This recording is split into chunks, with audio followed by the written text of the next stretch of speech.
اللہ اس گناہ کو نہیں بخشے گا کہ کسی کو اس کا شریک بنایا جائے، اور اس کے سوا اور گناہ جس کو چاہے گا بخش دے گا،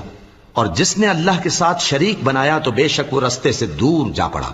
یہ لوگ اللہ کے سوا جو پرستش کرتے ہیں تو کچھ دیویوں کی، اور پکارتے بھی ہیں تو شیطان سرکشی کو، جس پر اللہ نے لعنت کی ہے۔ اور وہ اللہ سے کہنے لگا میں تیرے بندوں سے غیر اللہ کی نیاز دلوا کر مال کا ایک مقرر حصہ لے لیا کروں گا، اور ان کو گمراہ کرتا اور انہیں امیدیں دلاتا رہوں گا، اور یہ سکھاتا رہوں گا کہ جانوروں کے کان چیرتے رہیں، اور انہیں سمجھاتا رہوں گا، تو وہ اللہ کی بنائی ہوئی صورتوں کو بگاڑتے رہیں گے۔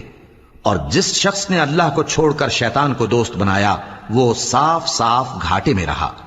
وہ ان کو وعدے دیتا ہے اور امیدیں دلاتا ہے، اور جو کچھ شیطان انہیں وعدے دیتا ہے وہ دھوکہ ہی دھوکہ ہے۔